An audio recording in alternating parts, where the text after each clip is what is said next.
হাজার মানুষ, হাজার মানুষের প্রশ্নের উত্তর আজকে আমি দেব। দেখুন, এখানে যে চিত্রটা আমরা পাচ্ছি, এখানে আমি কি বলেছি? বিচারক আপনি, বিচার আপনার, সিদ্ধান্ত আপনার। বিচার আপনাকে করতে হবে আজকে। হাজার মানুষের প্রশ্নটা কি? স্যার, অনলাইনে একটা ক্লাস 3 অথবা 4 অথবা 5 এর স্টুডেন্ট কি বুঝবে? অনলাইনে কি পড়াশুনো করে বুঝতে পারবে? না না, সামনে গেলে ভালো হতো, সামনে পড়লে বুঝতে পারতো। অর্থাৎ অনলাইনে বোঝা যায় না। তো যাই হোক, বিচার আপনাদের। আমি কি বলেছি? যে বিচার আপনার এবং সিদ্ধান্ত আপনার। বিচারক আপনি। চলুন বিচার করি আমরা। এখানে আসা যাক। দেখুন, এখানে কি বলেছি? যে অনলাইন ভার্সেস অফলাইন এডুকেশন, সুবিধা এবং অসুবিধা। এই সুবিধা অসুবিধাগুলোর কথা এখানে বলবো, এবং অনলাইনে কি কি সুবিধা পাওয়া যায়, অফলাইনে কি কি সুবিধা পাওয়া যায়, কোনটার পাল্লা ভারী আজকে আপনাকে বিচার করতে হবে। দেখুন, সামনে বসে পড়া, টিচার সামনে পড়াচ্ছেন এবং স্টুডেন্ট সামনে বসে আছে। টিচার যা বলছেন স্টুডেন্ট সেটা শুনতে পাচ্ছে। স্টুডেন্ট যদি বুঝতে না পারে টিচারের কাছে জিজ্ঞেস করছে, টিচার আবার বুঝিয়ে দিচ্ছে, স্টুডেন্ট আবার বুঝে যাচ্ছে।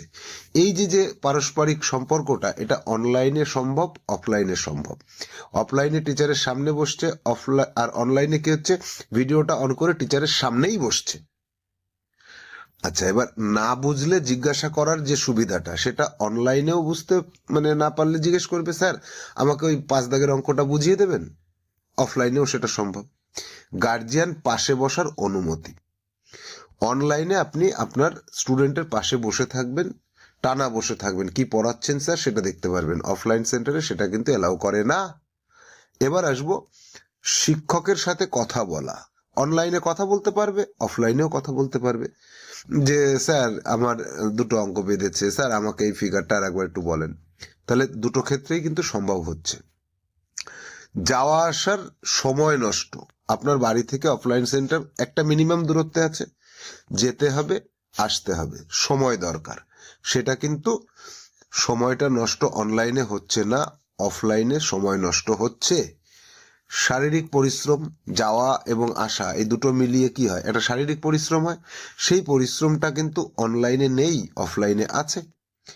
আর কি, যাওয়া আসার একটা খরচ, তাই না? এই যে যাচ্ছে আর ফিরে আসছে, এর একটা খরচ অনলাইনে নেই, অফলাইনে খরচ আছে।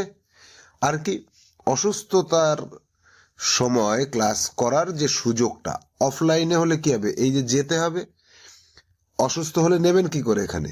তাহলে এখানে ক্লাসটা করতে পারবে না অফলাইনে। কিন্তু অনলাইনে শুয়ে শুয়েও বলতে পারে যে স্যার আজকে আমি ভিডিওটা অফ রাখবো, আমি ক্লাস করব। ওকে, এটা করতে পারে। আবহাওয়া প্রতিকূল, যদি প্রতিকূল আবহাওয়া হয়, অর্থাৎ ঝড় হতে পারে, বৃষ্টি হতে পারে, বিভৎস গরম, যাওয়া যাচ্ছে না বাইরে, এরকম আবহাওয়ার প্রতিকূলতার কারণে অনলাইনের ক্ষেত্রে কোনো অসুবিধা নেই, নিজের ঘরে বসে খাটের উপর বসে পড়ছে। অফলাইনে কিন্তু পড়াটা মিস হয়ে যাবে। আর কি, ইন্টারনেট ব্যবস্থা না থাকলে অনলাইনে সে পড়তে পারবে না, কিন্তু অফলাইনে ইন্টারনেট লাগবে না, সামনে বসে টিচারের পড়বে। তাহলে এবার বিচারে আসা যাক। সুবিধাতে কি হচ্ছে? সামনে বসে পড়ার সুবিধা, অনলাইনে 1, অফলাইনে 1 ধরলাম। না বুঝতে পারলে জিজ্ঞেস করা 1 ধরলাম। গার্জিয়ান পাশে বসার অনুমতি 1 ধরলাম। শিক্ষকের সাথে কথা বলা 1 ধরলাম। যাওয়া আসার সময় নষ্ট 1। এখানে এটা পজিটিভ, এটা নেগেটিভ। শারীরিক পরিশ্রম, এটা পজিটিভ, এটা নেগেটিভ। যাওয়া আসায় খরচ, এটা পজিটিভ, এটা নেগেটিভ। অসুস্থতায় ক্লাস করতে পারা পজিটিভ, এটা নেগেটিভ। আবহাওয়ার প্রতিকূলতায় ক্লাস করতে পারা পজিটিভ, নেগেটিভ। ইন্টারনেট না থাকলে অনলাইনে পড়তে পারবেন, এটা নেগেটিভ, এটা পজিটিভ। দেখা যাক অনলাইন কত স্কোর করলো। 1 2 3 4 5 6 7 8 9, 9 পেল। 10-এর মধ্যে 9 পেল। আর অফলাইন কি হচ্ছে দেখি, এটা 10-এর মধ্যে 9 পেয়েছে। আর অফলাইনে 1 2 3 4 পেল, 10-এর মধ্যে 4 পেল। অর্থাৎ 10টি ব্যবস্থার মধ্যে আপনি যদি আপনার সন্তানকে অনলাইনে পড়ান, তাহলে সে 9টি পয়েন্টে এগিয়ে যাবে। আর যদি অফলাইনে পড়ান, তাহলে 4টে পয়েন্ট পাবে, বাকি 6টা পয়েন্ট সে পাবে না।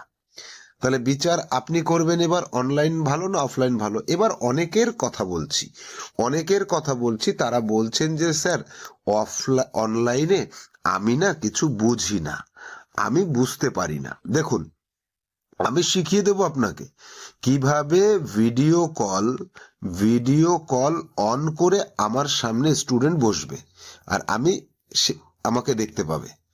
এই যে মাঝখানে তার কাছে একটা মোবাইল, আমার কাছে একটা মোবাইল, এইটা আমি একদিন দেখিয়ে দেবো। তারপরে প্রতিদিন লিঙ্কে ক্লিক করবে, আমি একটা লিঙ্ক পাঠাবো গ্রুপে, সেই লিঙ্কে ক্লিক করলেই সে আমার সামনে চলে আসবে।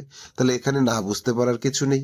তাহলে এবার আপনারা বলুন যে অনলাইনে যখন ক্লাস করার কথা বলা হচ্ছে সঙ্গে সঙ্গে প্রতিবাদ কেন করছেন?